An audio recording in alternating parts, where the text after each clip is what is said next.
Welcome to all the viewers in the third module of the pteridophytes, that is studies on Nephrolepis.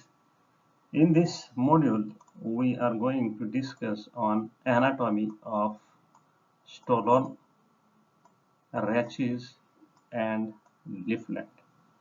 So let us start studying these three parts of Nephrolepis. First of all, we will understand the structure of a rhizome.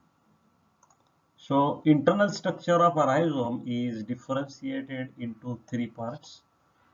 First is epidermis, second is cortex, and third is stele. If you see this layer, this is epidermis, and I'll change the color. See this part is cortex. Change the color. This entire part, this is called as a stele.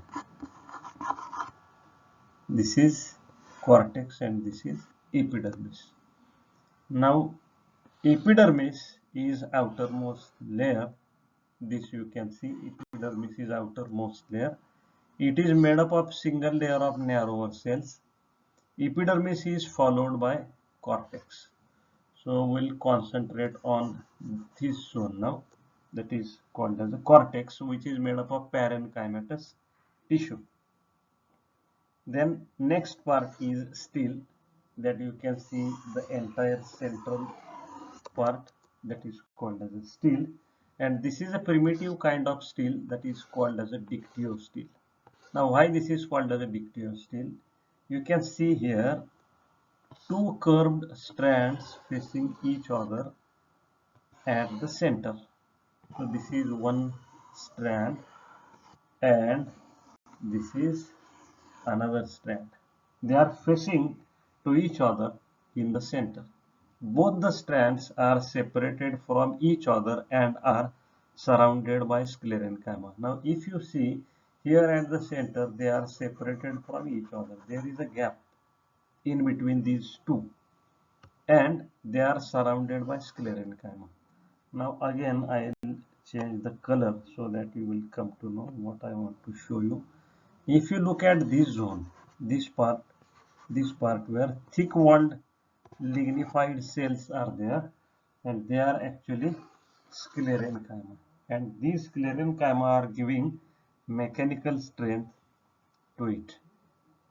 Each strand has its own pericycle and endodermis. So this endodermis, that is innermost layer of the cortex, and pericycle is outermost layer of the stele, that is separate for this as well as for this vascular bundle. So in general, this kind of structure is seen in the rhizome. So starts with epidermis, then cortex, then endodermis, then pericycle, and then vascular bundles. So this you can see epidermis, cortex, endodermis, pericycle, and pair of vascular bundles facing towards each other, and that is called as a dictyostele. Here we can learn about transverse section of rachis. So here this is the outline of the rachis, and this is one vascular bundle, this is another vascular bundle, this is vascular bundle, this is vascular bundle, and this is also a vascular bundle. Now if you see this part, which is enlarged here, and this squamous shaped structure you can see here, this is actually a strand of xylem. We will see in the next slide. Here just summary part we will see. So outermost layer of the rachis, that is epidermis, followed by hypodermis, in which hypodermis and ground tissue is there. Then endodermis is innermost layer of this cortex, which is followed by pericycle. Actually label this seems to be wrong. Pericycle is immediately after endodermis. We can focus on this orange color. This is actually pericycle. Then these small part of the xylem, that is called as a protoxylem, and these are the large tracheids present. These are called as a metaxylem, and which is surrounded by this green color. This part, this is called as a phloem. Now details we will see on the next slide. If you see, this is rachis. I'll use the color, change the color. This is rachis, and when it cut into transverse section, it will show this kind of structure. So let's see the details. Internally, the rachis is differentiated into epidermis, hypodermis, endodermis, pericycle, and vascular bundles. So this is epidermis, then this is hypodermis, then endodermis, pericycle, and vascular bundles. Now let us start with epidermis, this layer, outermost layer. It is outermost single layer of rectangular cells with cutinized outer wall. So cuticle is present, which is helping to protect that plant itself from the sunlight. Next part is hypodermis. So now let's focus on these two parts, only these parts, these two kind of cells, these dark and these faint. Let's see what difference is there in these two kind of tissues. So ground tissue is differentiated into the outer zone of thick walled.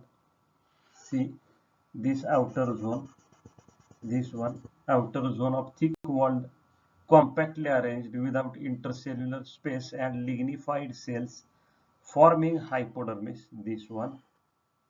It gives mechanical support and strength.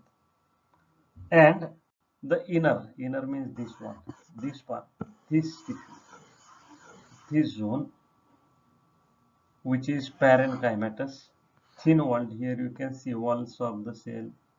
Every cell is thin, loosely arranged. So lots of gaps are there in between with intercellular spaces, and they contain starch grains and chloroplasts also whenever it is young. And a layer of ground tissue surrounds each vascular strand. So ground tissue layer surrounding every vascular strand that can be seen. Here further details also can be seen. Vascular system consists of 2 to 5 vascular strands embedded in the ground tissue. They are arranged in horseshoe-shaped manner open toward the groove. If you see here, they are 2 to 5 in number, you can count. And if you see, they are arranged in horseshoe-shaped manner open towards the groove. We see this part is open toward this groove. Each vascular strand consists a single vascular bundle. Now each vascular strand, this, consists, this one, this part is enlarged here, consists of single vascular bundle surrounded by its own endodermis and pericycle. So this individual vascular bundle has its own endodermis as well as pericycle. Each vascular strand consists of single layer of parenchyma, therefore it is called as meristyle. Further details also can be seen here. The vascular bundles are conjoint, concentric and amphicribal. Now why these are conjoint? And the word here used is what? Concentric. Concentric vascular bundle itself is different from a radial as well as open or closed type of vascular bundle, where, say for example, if this is a xylem, this part, then this may be phloem. Other way, it can be this central part can be phloem and peripheral part can be xylem. So where one tissue surrounds the other. In this case, phloem is surrounded by xylem. In this case, xylem is surrounded by phloem. So when a ring type of arrangement is there within individual vascular bundle, that is called as a concentric vascular bundle. And this word is important. Amphicribal type of vascular bundle, synonymously also called as heterocentric vascular bundle, in which this part, xylem, is always surrounded by phloem. So whenever xylem is surrounded by phloem, that is called as a amphicribal.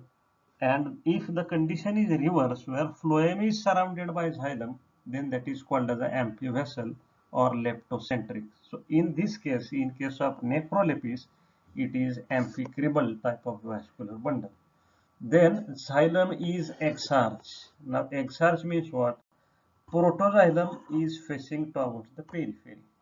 Whenever this is facing toward the peripheral region, then that is called as an exarch. But if the condition is reverse, if this metaxylem is facing toward the periphery, then condition is called as an endarch. Then shape is either C shape or comma shape. Here you can see the shape. This is showing C type or actually comma type structure. Then vessels are absent. Phloem is made up of sieve cells and phloem parenchyma. Sieve tubes and companion cells are completely absent. Now we will move to the next part, that is PS of pinna or a leaflet. Now this is actually, if you see, this kind of leaflet is there, and that part, this part is represented here as outline. This is upper surface and this is lower surface. On the margin there are sorus, and that you can see here. Now this part of sorus is shown here in magnified view, where you can see the upper surface of the leaflet. This is lower surface of the leaflet. Then it has got a big placenta on which these 1, 2, 3, 4 on both of these sides, 1, 2, 3, 4 present, that is called as sporangia. Now this placenta has above one protective structure. Whenever these sporangia are young, they are giving the protection. That protective layer is called as indusium. Okay, so these kind of structure are there. We will see in details in the next slide.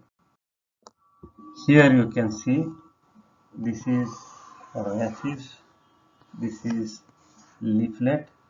If you see rows of these sori are there, and this part is actually cut, and that we seen in the previous slide, that is upper epidermis, lower epidermis. This is called as a placenta. This part is indusium. This part is individual sporangium. Now if you look here in this individual sporangium, this is called as a stalk. Then you can see this kind of structure is there, and these cells you can see, this is called as a annulus, and here inside that spore mother cells are there. Let us see which details are there. So sorus remains attached to the lower epidermis. So here you can see it is attached to the lower epidermis at the vein ending and consists of placenta, sporangia and indusium. This is placenta, sporangium itself, and indusium. Placenta is a cushion-like structure which is made up of thin-walled parenchyma. So these cells here in the placenta are parenchymatous in nature. It provides nourishment to the developing sporangia. Sporangia are present on either side of the placenta. So this side as well as this side you can see this sporangia. Each sporangium consists of stalk. This is the stalk and capsule. This is the capsule containing spores. Actually spore mother cells are there. They undergoes meiosis and then it develops into the spores. Indusium, this tissue is protective covering which is single layer. This single layers you can see. It is attached to the placenta by a massive short stalk of parenchyma cells. It is attached here by means of parenchyma cells. So this is actually anatomy of the leaflet. Now the reproductive part we will see in the fourth module. Thank you.